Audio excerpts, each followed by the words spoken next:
কৃষাণ একটা গরিব ছেলে ছিল। সে ছোট একটি গ্রামে থাকতো। তার বাবা ছিল না। সে ছোট থেকেই অনেক পরিশ্রম করত আর সাথে পড়াশোনা করত। একদিনও জঙ্গল দিয়ে যাচ্ছিল, তখনই ওর চোখ পড়ে একটা জাম গাছের দিকে। ওই জাম গাছ পুরো জাম দিয়ে ভর্তি ছিল। আরে বাহ, জাম গাছ! আর এতে তো অনেক জাম ধরেছে। কেননা আমি এই জাম গাছ নিয়ে বাজারে বিক্রি করি। এমনিতেই কয়েকদিন ধরে কোনো কাজ নেই, সব টাকাও প্রায় শেষ হয়ে যাচ্ছে। আর আজ মায়ের ঔষধ নিয়ে যেতে হবে। হ্যাঁ, এটাই করি, জলদি জাম পেরে নেই। কৃষাণ তার মাথায় বাঁধা গামছাটা খুলে মাটিতে বিছিয়ে নেয় আর গাছে উঠে ডাল ঝাঁকি দিতে থাকে। ডাল ঝাঁকাতেই অনেক জাম নিচে পড়ে। ও সব জাম কুড়িয়ে গামছায় জমা করে নেয় আর জাম গাছকে বলে, তোমাকে অসংখ্য ধন্যবাদ জাম গাছ। যদি আমার গাছে ওঠা আর ডাল পাকানোর কারণে তোমার কষ্ট হয় তো আমাকে ক্ষমা করে দিও। কে জানে, যদি আজ এই জাম বেচে মায়ের ঔষধ আর বাজার নিয়ে যেতে না পারি।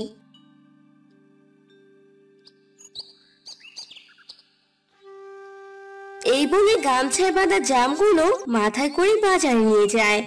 এমন মোটা মোটা আর রসালো জাম দেখে গ্রাহকরা জামের দিকে আকৃষ্ট হয়ে যায় আর কিছুক্ষণের মধ্যেই সব জাম বিক্রি হয়ে যায় আর ভালো টাকাও পায়। আজ তো আমার ভালোই কামাই হলো, মায়ের জন্য ঔষধ নিয়ে নেই।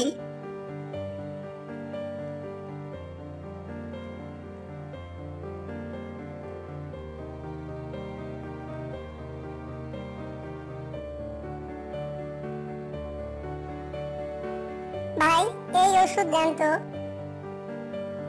হ্যাঁ, এই নিন।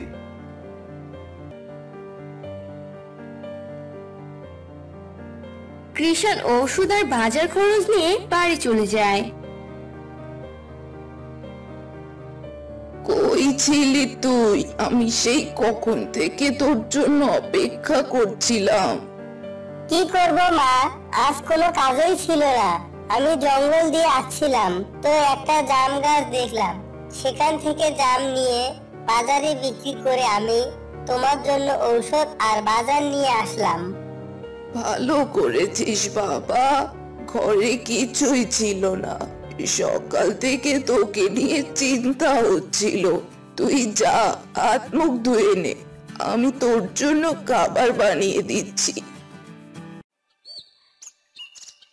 কৃষাণ পরদিন আবার ওই জাম গাছের কাছে যায়। আজও গাছে জাম ভরা ছিল। কৃষাণ এটা দেখে অবাক হয়ে যায় যে কালু তো সে জাম নিয়েছিল, তবে আজ এত জাম। কৃষাণ আবার গাছে উঠে জাম পেড়ে নেয় আর গাছের কাছে ক্ষমা চায়। তখনই গাছ থেকে আওয়াজ আসে, কৃষাণ, আমি জাদুই জাম গাছ। তুমি অনেক ভালো। তুমি যখনই আমার থেকে জাম পারো তখনই আমাকে ধন্যবাদ দাও আর আমার কষ্টের কথা চিন্তা করে আমার কাছে ক্ষমা চাও। তোমাকে একটা লাভের কথা বলি। প্রথমত গাছের কথা বলতে দেখে কৃষাণ অবাক হয়ে যায় আর গাছের কথা মনোযোগ দিয়ে শুনে। তুমি জামগুলো নিয়ে যাও, জাম থেকে বীজগুলো আলাদা করে নিও আর বাকিগুলো রস করে নিও আর বিচিগুলো শুকিয়ে গুঁড়ো করে বড়ি বানিয়ে নিও।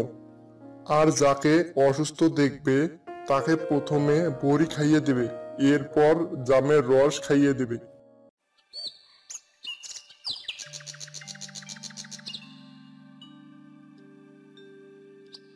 এরপর কৃষাণ বাড়ি গিয়ে গাছের কথা অনুযায়ী জাম থেকে বিচি আলাদা করে শুকিয়ে বড়ি করে নেয় আর বাকি অংশে রস বের করে প্রথমে তার মাকে খাইয়ে দেয়। দেখ বাবা কৃষাণ, আমি আগের থেকে অনেক সুস্থ হয়ে গেছি। বাবা, তুই এই ওষুধ বিক্রির কাজই কর, এটাই ভালো হবে আর আমাদের দিনও ভালো যাবে। এরপর থেকে কৃষাণ কম দামে ওষুধ বিক্রি করতে থাকে। ধীরে ধীরে গ্রামের সবাই ওর ওষুধ খেয়ে সুস্থ হয়ে যায়।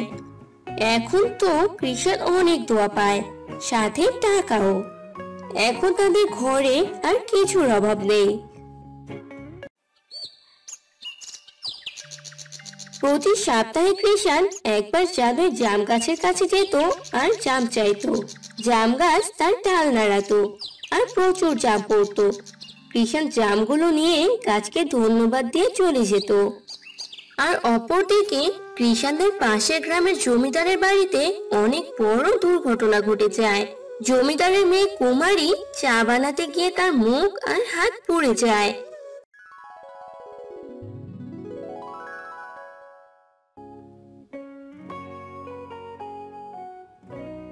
একদিন কৃষাণের গ্রামের এক ব্যক্তি সেই জমিদারের বাড়ি যায় আর তার মেয়ের কথা শুনে বলে, আরে জমিদার মশাই, এত চিন্তার কি আছে?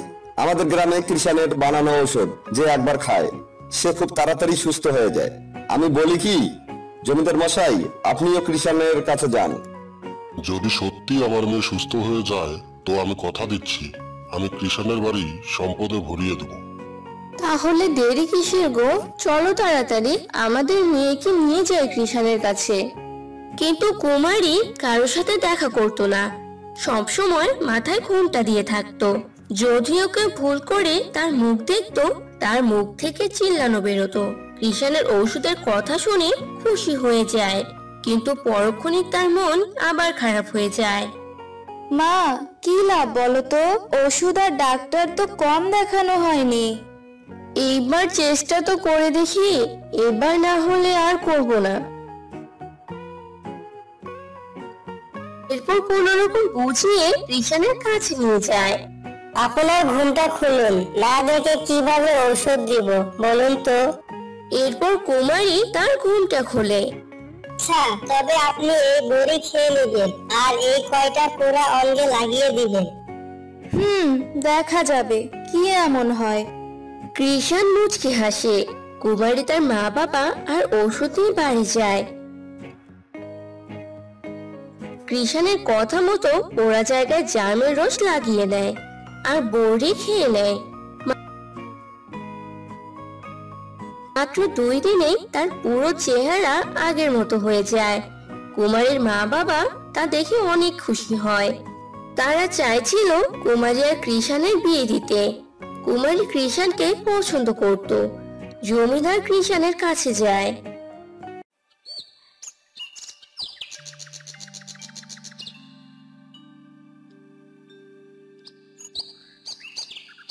বাবা কৃষাণ, তোমাকে আমার অনেক ভালো লেগেছে। তোমার যে ঔষধ খেয়ে আমার মেয়ে একদম সুস্থ হয়ে গেছে। আমি চাই তোমার সাথে আমার মেয়ের বিয়ে দিতে। কৃষাণও খুশি হয়ে যায়, কারণ ওর প্রথম দেখাতে কুমারীকে বেশ ভালো লেগেছিল। এরপর কুমারী আর কৃষাণের বিয়ে হয় আর তারা সুখে দিন কাটাতে থাকে। সোনাপুর নামক এক গ্রামে বাস করত কাশীনাথ নামে এক বৃদ্ধ লোক। সে জীবনে অনেক পরিশ্রম করে একটি বাড়ি ও কিছু ফসল চাষের জমি তৈরি করেছেন। কাশীনাথ তার আদি জমির উপর কিছু তাল গাছ লাগিয়ে দেয় আর বিভিন্ন ফসল চাষ করতে থাকে। একদিন, বাবা, এই জমি তাল গাছগুলো তো একবার কাটা উচিত। কেন? আমি এই গাছগুলো অনেক শখ করে লাগিয়েছি। তাহলে এখন কি করা উচিত? এগুলো তো শুধু 2 বার ফল দেয় আর বাকি সময় এমনিতেই জমি দখল করে রাখছে। আরে মূর্খ, আমারও তোর মায়ের এই তাল খুব পছন্দ, তাই জন্য তো আমরা দুজনে মিলে এখানে এই তাল গাছগুলো লাগিয়েছি। আর এতদিন ধরে এই গাছগুলো আমাদের ফল দিয়ে আসছে, আর তুই এসবকে কাটতে বলিস? এই গাছ এখানেই থাকবে, বাস এটাই আমার শেষ কথা। অবশ্যই থাকবে বাবা। সমীরের কোনো চিন্তা ভাবনাই ছিল না এই তাল গাছগুলোকে নিয়ে, কিন্তু অমিতের কাছে মনে হতো এই তাল গাছগুলো অযথাই জমি দখল করে রয়েছে। কিছুদিন পরও তাল গাছগুলো ওখানেই থেকে যায় আর কাশীনাথ তো তার 2 ছেলে মিলে জমিতে চাষ করতে থাকে। সবকিছু ঠিকই ছিল, কিন্তু একদিন কাশীনাথের শরীর অনেক খারাপ হয়ে যায়। তাই সে তার 2 ছেলেকে ডাকে তার কাছে আর বলল, আমি কখনোই চাই না তোমরা 2 ভাই এর মধ্যে কখনো কোনো ঝামেলা করো। তাই জন্য আমি বেঁচে থাকতেই আমি চেয়েছিলাম যে জমির ভাগাভাগি করে দেই। বাবা, এখন এসব জিনিসের কোনো প্রয়োজন নেই। তুমি চিন্তা করো না বাবা, তুমি যখন থাকবে না আমরা বাড়ি ও জমির জন্য কোনো ঝগড়া ঝামেলা করব না। হ্যাঁ বাবা, দাদা আমাকে যাই দেবে তাই মেনে নেব আমি। আর আমার বিশ্বাস আছে দাদার উপর, সে আমার সাথে কখনোই বেইমানি করবে না। আচ্ছা ঠিক আছে, আমি খুশি হয়েছি যে তোমরা দুজন দুজনের প্রতি বিশ্বাস রেখেছো। কিন্তু আজকালকের ছেলেরা তো সুযোগ পেলেই সমস্ত জমি একাই দখল করে নিতে চায়। এভাবেই তোমরা আজীবন হাসি খুশি থেকো। তারপর কাশিনা তার জমি ভাগাভাগি করেনি, কারণ তার অনেক বিশ্বাস আছে তার দুই ছেলের উপর। এভাবেই বেশ কিছুদিন কেটে যায়। আর একদিন কাশীনাথ হঠাৎ বেশি অসুস্থ হয়ে পড়ে ও মারা যায়। অমিত, সমীর ও তার স্ত্রীরা সবাই মিলে কান্নায় ভেঙে পড়ে। তার কিছুদিন পর অনেকদিন তো কেটে গেল, এবার তুমি তোমার ছোট ভাইয়ের সাথে জমি ভাগাভাগি করে নাও। হ্যাঁ বউ, আমিও সেটাই ভাবছিলাম। জমি ভাগ করার পর যদি তাল গাছগুলো আমার ভাগে পড়ে তো সব কেটে ফেলবো। আরে বাবারে, এত কষ্ট করার কি আছে? তার চেয়ে যে জমিতে তাল গাছ আছে সেটা তুমি সমীরকে দিয়ে দাও, আর তুমি বাকি চাষের জমিটা নিজের ভাগে নিয়ে নাও।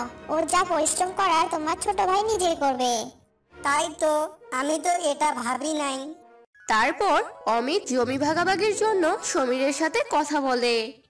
সমীর, আমি ভাবছিলাম কি আমাদের এবার জমিগুলো ভাগাভাগি করা উচিত। আমি চাই না পরে গিয়ে কোনো ঝামেলা হোক। ঠিক আছে দাদা, তুমি যা ভালো বুঝো।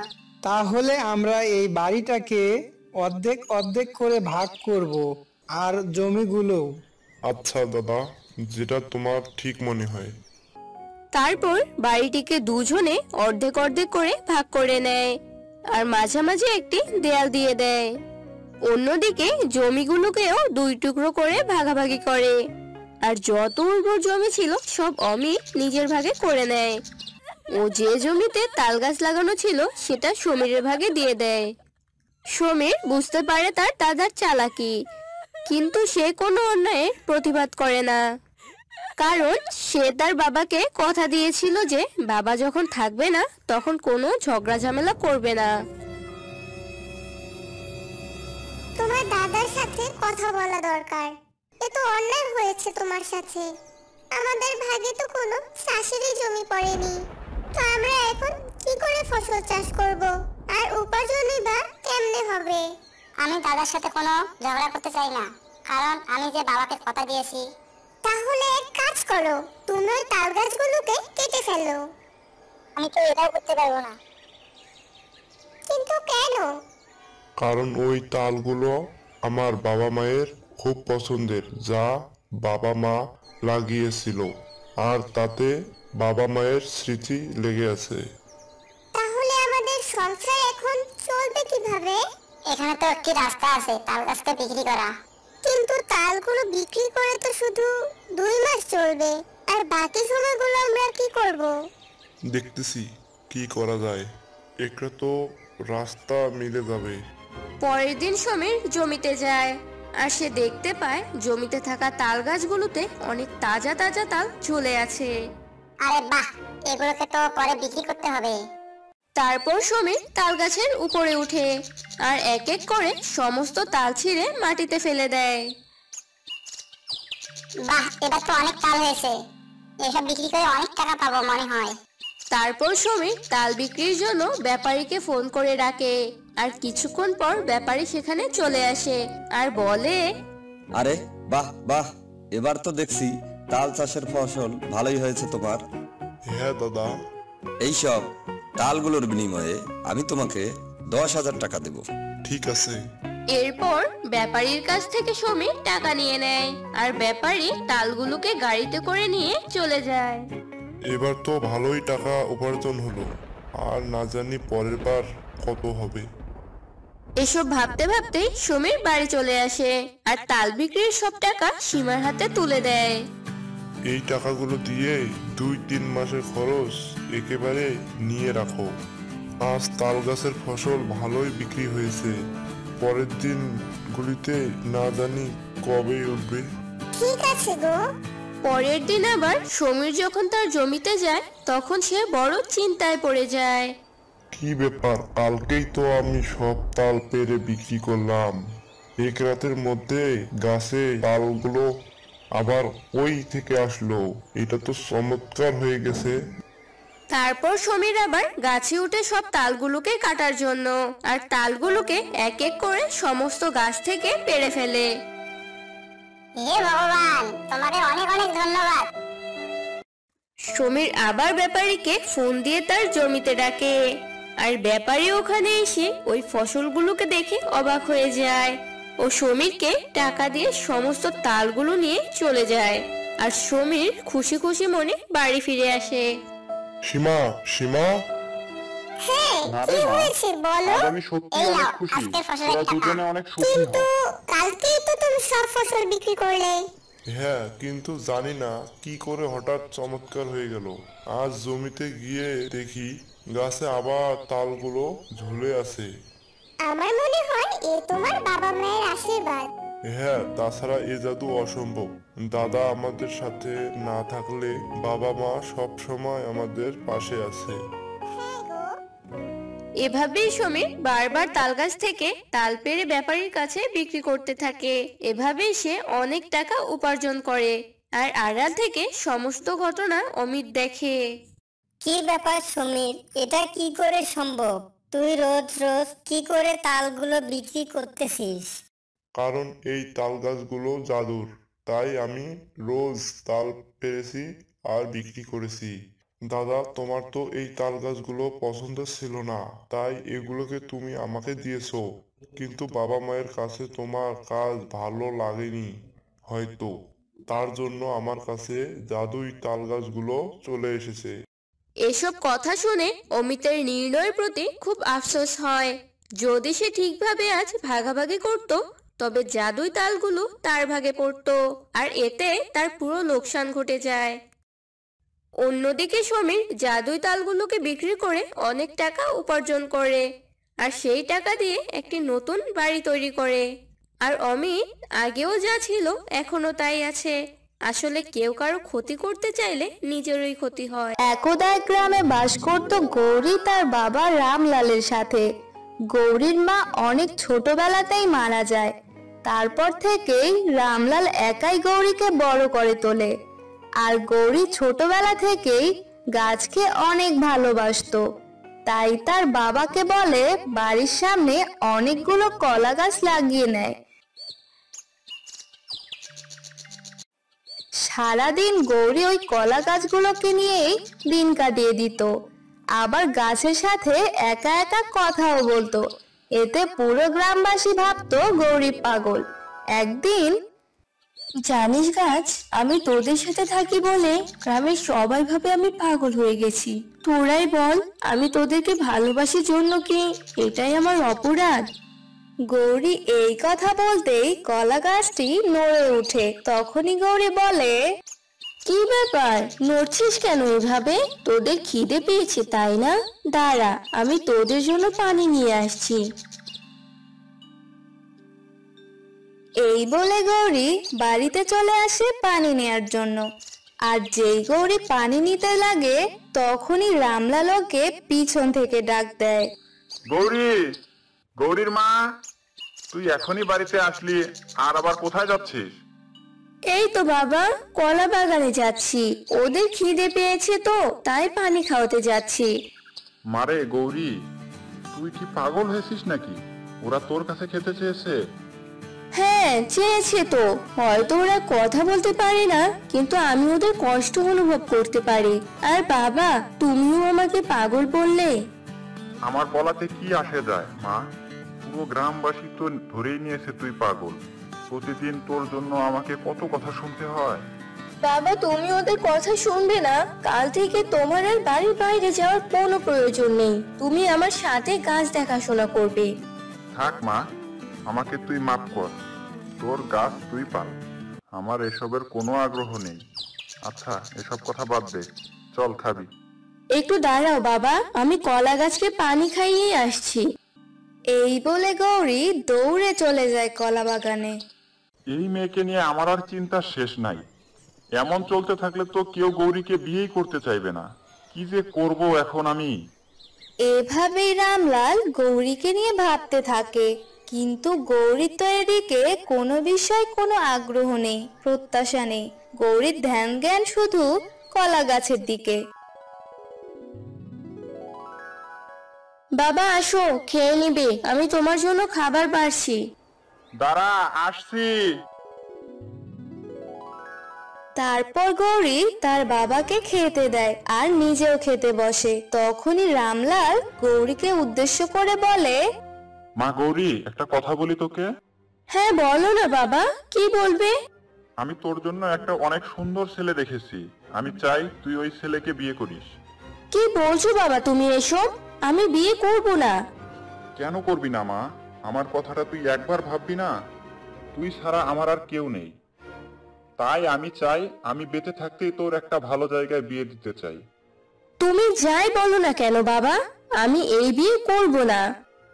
এই বলে গৌরী খাবার খাওয়া বাদ দিয়ে উঠে কলা গাছের বাগানে চলে যায়, কারণ সব সময় বিপদে আপদে ওই কলা গাছই গৌরীকে বারবার সাহায্য করেছে।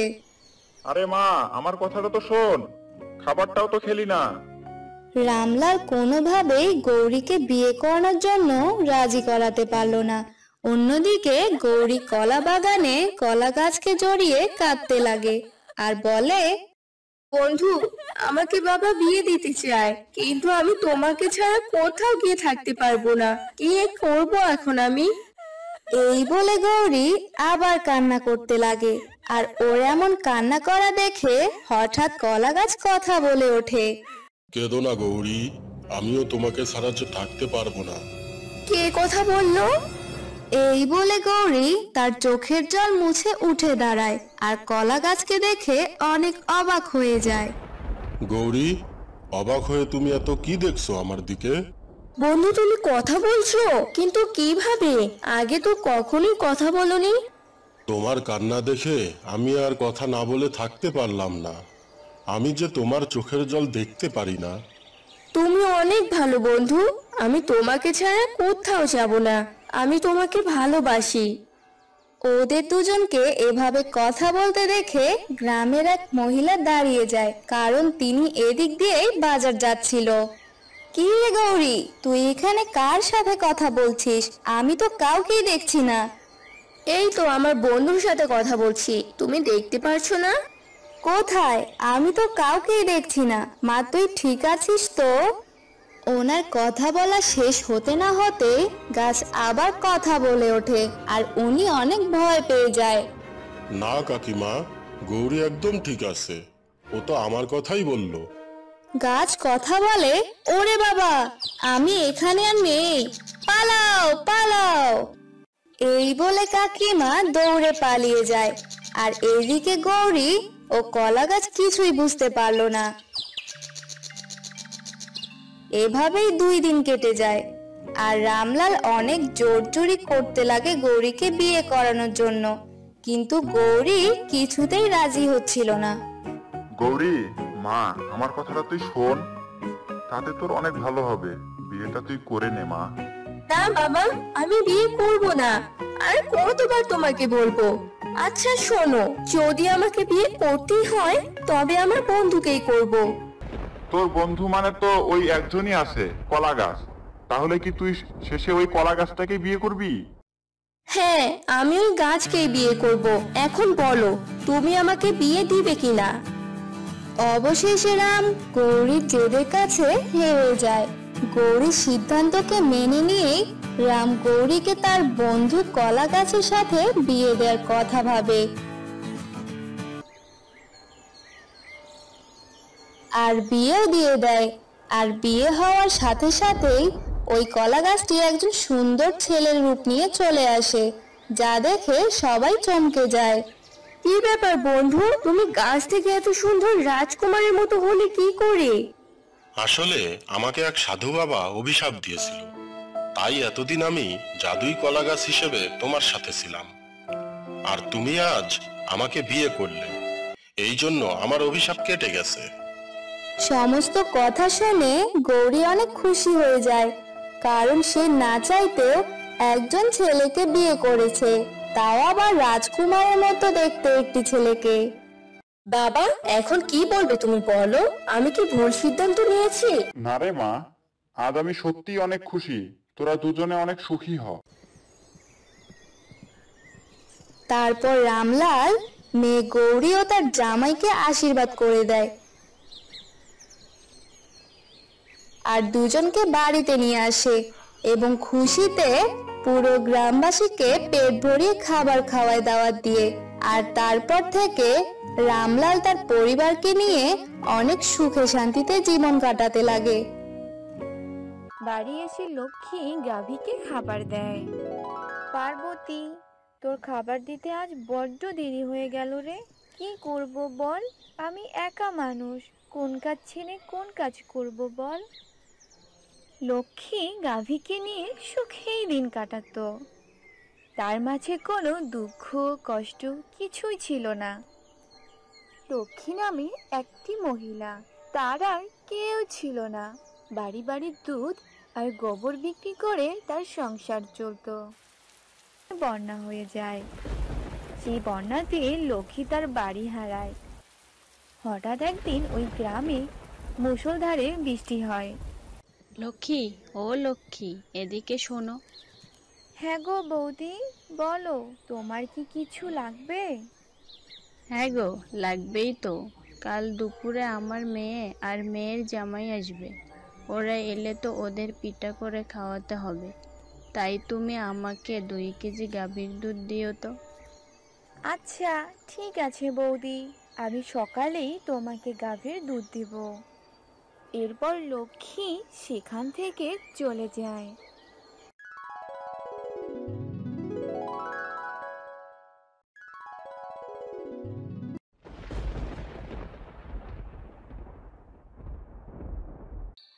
বকুলডাঙ্গা গ্রামে বসবাস করত লক্ষ্মী নামে একটি মহিলা।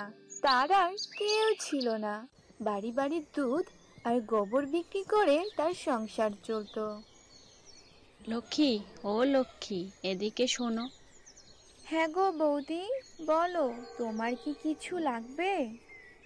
হ্যাঁ গো, লাগবেই তো। কাল দুপুরে আমার মেয়ে আর মেয়ের জামাই আসবে। ওরা এলে তো ওদের পিঠা করে খাওয়াতে হবে। তাই তুমি আমাকে 2 কেজি গাভীর দুধ দিও তো। আচ্ছা ঠিক আছে বৌদি, আমি সকালেই তোমাকে গাভীর দুধ দিব। এরপর লক্ষ্মী সেখান থেকে চলে যায়। বাড়ি এসে লক্ষ্মী গাভীকে খাবার দেয়। পার্বতী, তোর খাবার দিতে আজ বড্ড দেরি হয়ে গেল রে। কি করব বল? আমি একা মানুষ, কোন কাজ ছেড়ে কোন কাজ করব বল? লক্ষ্মী গাভীকে নিয়ে সুখেই দিন কাটাতো। তার মাঝে কোনো দুঃখ কষ্ট কিছুই ছিল না। কিন্তু তারই হাসি খুশি জীবন খুব বেশি স্থায়ী হয় না। হঠাৎ একদিন ওই গ্রামে মুষলধারে বৃষ্টি হয়। একটানা দিন বৃষ্টি হওয়ার কারণে তাদের গ্রামে বন্যা হয়ে যায়। সেই বন্যাতে লক্ষ্মী তার বাড়ি হারায় আর তার গাভীটাও মারা যায়। এই বন্যা আমার সব শেষ করে দিল। এবার আমি কোথায় যাব? সকলেই তো বন্যার কারণে নিঃস্ব হয়ে গেছে। হে ঈশ্বর, তুমি কেন এমন করলে? লক্ষ্মী অনেক কান্নাকাটি করে। তখন সেখানে বিনোদা আসে। কাঁদিও না লক্ষ্মী, এসব কি থেকে যে কি হয়ে গেল। আমরা তো সবাই শহরে যাব, আমার মেয়ের বাড়িতে। তুমি কোথায় যাবে গো? জানি না বৌদি, আমি কি করব, কোথায় যাব? বিনোদা এসব বলে চলে যায়। এরপর থেকে লক্ষ্মীর অনেক কষ্টেই দিন যায়, না খেয়ে না ঘুমিয়ে। না, এভাবে হাত গুটিয়ে বসে থাকলে চলবে না। আমায় কিছু একটা করতেই হবে। খুব খিদেও পেয়েছে। গ্রামের কারো কাছে তো খাবার পাবো না। যাই, আমি একটু জঙ্গলে যাই, ফল খুঁজে আনি। এরপর লক্ষ্মী ফল আনতে জঙ্গলে যায়। লক্ষ্মী ফল খুঁজতে খুঁজতে জঙ্গলে চলে আসে। আর হঠাৎ এসে রাস্তায় একটা কলা দেখতে পায়। আর সেই কলাটা হাতে নিতেই সেখানে একটা বানর আসে। এই কে তুই? হ্যাঁ, আমার কষ্ট করে পাড়া কলা নিলি, দে আমার কলা আমাকে দে। ও, এটা বুঝি তোমার কলা? আচ্ছা, তোমার কলা তুমি নাও। আসলে আমি জানতাম না এটা তোমার কলা। আমার তো খুব খিদে পেয়েছিল, তাই আমি এই কলা নিয়েছিলাম। আমি 3 দিন থেকে কিছুই খাইনি। লক্ষ্মীর এইসব কথা শুনে বানরের অনেক মায়া হয়। এরপর লক্ষ্মী বানরকে সব কথা খুলে বলে। সব শুনে বানর বলে, সত্যিই তোমার অনেক কষ্ট, তবে তুমি ভেবো না, আমি তোমাকে সাহায্য করব। এখান থেকে সামনে গেলেই তুমি 3টি রাস্তা দেখতে পারবে। ওখানে গেলেই তোমার সমস্যার সমাধান হবে। তবে একটা কথা সব সময় মনে রাখবে, কখনো লোভ করবে না, তবে বিপদে পড়বে। এই বলে বানর চলে যায়। আর লক্ষ্মী বানরের কথা মতো সামনে এগিয়ে যায়। আর ওই 3টি রাস্তা দেখতে পায়।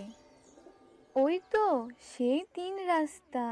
এখানে তো দেখছি 3টি রাস্তা, 3 রকমের, সোনার, রূপার আর মাটির রাস্তা। আমি এখন কোন রাস্তা দিয়ে যাই? তুমি আমার রাস্তা দিয়ে যাও। আমার রাস্তার শেষে তুমি একটা সোনার কলা গাছ পাবে, সেখানে অনেক সোনার কলা পাবে। না না, তুমি ওই সোনার রাস্তার কথা শুনিও না। তুমি আমার রাস্তায় এসো। তুমি আমার রাস্তার শেষে রূপার কলা গাছ পাবে, ওখানে অনেক রূপার কলাও পাবে। তুমি যদি ওদের 2 রাস্তার কথা শুনে যেতে চাও তবে যেতে পারো, কিন্তু আমি তোমাকে শুধু একটা কথাই বলবো, আমার রাস্তায় এসো, তোমার সব সমস্যার সমাধান হবে। কি যে করি! বানর তো বলল লোভ না করতে। হ্যাঁ, আমি লোভ করব না, আমি মাটির রাস্তাতেই যাব। এরপর লক্ষ্মী মাটির রাস্তা দিয়ে যায়। আর রাস্তার শেষে যে লক্ষ্মী অবাক হয়ে যায়, কেননা সেখানে 3টি কলা গাছ ছিল, একটি সোনার, একটি রূপার আর একটি সাধারণ কলা গাছ। লক্ষ্মী ওখানে দাঁড়িয়ে থাকতেই সোনার কলা গাছ সোনার মোহর দিতে শুরু করে, রূপোর কলা গাছ রূপোর মোহর দেয়, আর সাধারণ কলা গাছ লক্ষ্মীকে সুন্দর একটি বাড়ি করে দেয়। তুমি সততার কারণে 3 কলা গাছের কাছে আসতে পেরেছো, তাই তোমার সব সমস্যার সমাধান হয়েছে। তুমি এই বাড়িতে সুখে শান্তিতে থাকতে পারবে। বাড়ি, সোনা, রূপা পেয়ে লক্ষ্মী অনেক খুশি ছিল, আর সেখানে সুখে শান্তিতে তার দিন কাটাতো। মনীষ তার আঙিনাতে লাগানো শুকনো গাছে পানি দিচ্ছিল। গাছ অনেক বছর থেকেই এমন শুকনোই ছিল। মনীষ একবেলা খাবার খাওয়া ভুলতে পারে, কিন্তু গাছে পানি দেওয়া কখনোই ভোলে না। আমি যতই চেষ্টা করি না কেন, যতই জীবন দিয়ে দেই, কিন্তু কোনো চাকরি জোটে না। হায় উপরওয়ালা, আমার দিকে একটু তাকাও, কোনো উপায় দাও আমায়। আমি আমার পরিবারকে কিভাবে দেখব? এভাবে আর কতদিন? ওগো, ভেতরে আসো, খাবার খেয়ে যাও, খাবার বেড়েছি আমি। হ্যাঁ, আসছি। এরপর মনীষ খাওয়া দাওয়া শেষ করে কাজের খোঁজে বেরিয়ে পড়ে। মনীষ জঙ্গলের ভেতর দিয়ে অন্য আরেকটা শহরে চলে যায়, কিন্তু ওখানে গিয়ে দেখে সব দোকানপাট বন্ধ, কোথাও কেউ নেই। হায় উপরওয়ালা, আমি কি কোনো ভুল জায়গায় চলে আসলাম? এখানে তো সব দোকানপাট বন্ধ। এই বলে মনীষ আরো কিছু দূরে এগিয়ে যায় আর দেখে অনেকজন মিলে মারামারি করছে, চারিদিকে বোমা হামলা চলছে। হায় হায়, আমি কোথায় এসে পড়লাম? এখানে থাকলেই বিপদ, আমি এখান থেকে পালাই। কিন্তু ভাগ্য মনীষের সহায় হলো না। মনীষ যখনই সেখান থেকে পালাতে যায়, তখনই কেউ একজন এসে মনীষের গলা কেটে দেয়, আর তৎক্ষণাৎ মনীষের মৃত্যু হয়। মৃত্যুর পর মনীষের বডি তাদের বাসায় পৌঁছে দেওয়া হয়। এতে মিনতি একদম ভেঙে পড়ে। হে উপরওয়ালা, তুমি আমাদের সাথে কেন এমন করলে? আমি এখন একা এই সংসারটা কিভাবে সামলাবো? কেন এমন করলে তুমি আমাদের সাথে? কেন করলে? আমি একা কি করব? মিনতি এভাবে কাঁদতে থাকে। তখন ওর সব সন্তানের দায়িত্ব ওর মাথার উপর পড়ে। এভাবে দেখতে দেখতে অনেকদিন কেটে যায়, কিন্তু বেচারি মিনতি কোথাও কোনো কাজ পায় না। একদিন ওর বড় মেয়ে পিঙ্কি ওকে বলে, মা, আমার অনেক খিদে পেয়েছে। মা, আমারও খুব খিদে পেয়েছে। আমি কি করব বাবারা? আমি যে অনেক অসহায় হয়ে গেছি। ঘরে খাওয়ার জন্য কিছুই নেই। তোমরা এক কাজ করো, তোমরা এখানেই থাকো, আমি দেখি কিছু আনতে পারি কিনা। আর পিঙ্কি, তুমি তোমার ছোট ভাই পিন্টুর খেয়াল রেখো। এই বলে মিনতি সেখান থেকে চলে যায় আর গ্রামবাসী থেকে ভিক্ষা করে কিছু খাবার নিয়ে আসে আর বাচ্চাদের খেতে দেয়। এরপর বাচ্চারা তাদের খাওয়া শেষ করে আঙিনায় খেলতে যায় আর ক্ষুধার্ত মিনতি ওর ঘরে বসে একা একা ভাবে, আজকে তো কোনোভাবে বাচ্চাদের খাওয়া দাওয়ার ব্যবস্থা করলাম, কিন্তু কাল কিভাবে কি করব? উপরওয়ালা, আমার সহায় হও। মিনতি এসব কথা ভাবছিল, তখনই মিনতির বড় মেয়ে পিঙ্কি ঘরে আসে আর বলে, মা, মা, তুমি আমার সাথে বাইরে চলো। মা, কেন রে মা? বাইরে কি আছে? তুমি চলো না আমার সাথে, আগে আমার সাথে চলো, তারপর দেখাচ্ছি। পিঙ্কি মিনতিকে বাইরে নিয়ে যায়। মিনতি দেখে সেই শুকনো কলা গাছটা সবুজ হয়ে গেছে আর সেখানে অনেক কলা ধরে আছে। তা দেখে মিনতি অনেক অবাক হয়ে যায়। আমি একই দেখছি, এই কলা গাছে কলা ধরেছে, তাও এত কলা। আমি কি সত্যি দেখছি এটা, নাকি স্বপ্ন দেখছি? না মিনতি, তুমি স্বপ্ন দেখছো না, যা দেখছো তা একদম সত্যি দেখছো। কলা গাছকে কথা বলতে দেখে মিনতি ভয় পেয়ে যায় আর তার 3 বাচ্চাকে তার কাছে ডেকে নেয়। ভয় পেও না, আমি তোমার কোনো ক্ষতি করব না। আমি তো শুধু ঋণ শোধ করতে চাই। ঋণ? কোন ঋণ? আসলে তুমি কোন ঋণের কথা বলছো? যেই দয়া তোমার স্বামী আমার উপর দেখিয়েছে, সে যদি আমার রোজ যত্ন না নিত তাহলে আমার কোনো অস্তিত্বই থাকতো না। সে সর্বদা আমার গোড়ায় পানি ঢালতো। ওর আমার উপর কখনোই কোনো লোভ ছিল না, কিন্তু তোমাদের পরিস্থিতি দেখে আমি আর সহ্য করতে পারলাম না। আমার এখনই সময় তোমাদের সাহায্য করার। কিন্তু তুমি আমাদের সাহায্য কিভাবে করতে পারো? আমি একটা জাদুই গাছ, আমার সব পাতার গোড়ায় কলার গুচ্ছ আছে। তুমি এগুলো পেরে নাও। পরের বার যখন তোমার আবার কলার প্রয়োজন হবে, তখন তুমি আবার আমার কাছে আসবে, গাছে আবার কলা ধরবে। তুমি সেগুলো বেচে তোমার বাচ্চাদের দেখাশোনা করতে পারবে। জাদুই কলা গাছের এটা বলায় মিনতি সেই কলাগুলো পাড়তে যায়। সেই কলাগুলো একটু উঁচুতে থাকায় মিনতি হাতে না পাওয়ায় গাছ নিজে নিচু হয়ে মিনতিকে কলা পাড়তে সাহায্য করে। আমাদেরকে সাহায্য করার জন্য তোমাকে অসংখ্য ধন্যবাদ। এরপর মিনতি সব কলা নিয়ে বাজারে বিক্রি করতে চলে যায় আর কলা বিক্রি করে বেশ ভালোই আয় করে। উপরওয়ালার কাছে লাখ লাখ শুকরিয়া যে জাদুই গাছ আমাদের সাহায্য করেছে। এখন কমসে কম আমার বাচ্চাদেরকে তো স্কুলে পাঠাতে পারবো। এরপর মিনতি সব কলা বিক্রি করে বাড়ি ফিরে আসে। মনীষের মৃত্যুর পর এই প্রথম ওরা পেট ভরে খাবার খায়। পরের দিন সকালে মিনতি তার বাচ্চাদেরকে গোসল করিয়ে তৈরি করে স্কুলে নিয়ে যায় এডমিশন করাতে। এরপর এডমিশন করিয়ে মিনতি জাদুই কলা গাছের কাছে আসে আর বলে, জাদুই গাছ, আমার কাছে যত কলা ছিল সব বিক্রি হয়ে গেছে, আর তোমার কাছ থেকে আরো কলা চাই। মিনতি বলতে কলা গাছের সব প্রশাখা সবুজ হয়ে যায় আর তাতে কলা ধরে। আর মিনতি সেখান থেকে সব কলা পেরে নেয় আর তারপর সে আবার বাজারে গিয়ে সব কলা বিক্রি করে দেয়। এভাবে তারা জাদুই কলার মাধ্যমে তাদের সব সমস্যার সমাধান করে। এভাবে কয়েক বছর কেটে যায়। তার ছেলে পিন্টু বড় হয়ে যায় আর তার 2 মেয়ে বিয়ের উপযোগী হয়ে যায়। মা, আমার কলেজ যেতে দেরি হয়ে যাচ্ছে, দাও আমাকে কিছু টাকা দাও। এই নাও মা টাকা, আর মন দিয়ে পড়াশোনা করো। আজ তাড়াতাড়ি বাড়ি এসো, আজকে তোমাদের 2 বোনকে ছেলে পক্ষরা দেখতে আসবে। তুমি চিন্তা করো না মা, আমি তাড়াতাড়ি বাসায় ফিরে আসবো। এই যাব আর এই আসবো। এই বলে প্রীতি চলে যায় আর পিঙ্কি সেখানে আসে। মা, তোমার আমাদের বিয়ে নিয়ে এত তাড়াহুড়া কেন? এখনো তো আমাদের বিয়ের বয়সও হয়নি। না মা, এটাই ঠিক সময় মেয়েদের বিয়ের জন্য। পিঙ্কি, আমি জানি তুই আমাকে নিয়ে অনেক চিন্তা করিস, কিন্তু তোর আমাকে নিয়ে ভাবতে হবে না। আমার কাছে জাদুই গাছ আছে, যার সাহায্যে আমি আমার জীবন আরামে কাটাতে পারবো। মা, তোমাকে ছাড়া আমাদের কি হবে সেটা একটু ভাবো। সব ঠিক হবে মা, আমার উপর ভরসা রাখ। মিনতি কোনোভাবে পিঙ্কিকে বোঝায়। এরপর সন্ধ্যায় ছেলে পক্ষরা আসে আর দুই বোনকে পছন্দ করে চলে যায়। দেখতে দেখতে তাদের বিয়ের অনুষ্ঠান শুরু হয়ে যায়। সবাই এ নিয়ে খুব খুশি থাকে। অবশেষে সেই দিন চলে আসে যেদিন মিনতি তার দুই মেয়ের বিয়ে দিয়ে বিদায় দিবে। কিন্তু মিনতির ঘর থেকে সব টাকা চুরি হয়ে যায়। হায় হায়, আমার সাথে কি হলো? এখন আমি কি করব? মিনতি জাদুই গাছের কাছে যায় আর কাঁদতে থাকে। তা দেখে জাদুই গাছ মিনতিকে বলে, কি হয়েছে তোমার? এভাবে কাঁদছো কেন? বলো আমায়, তোমার কি হয়েছে? এরপর জাদুই গাছকে সব কথা খুলে বলে।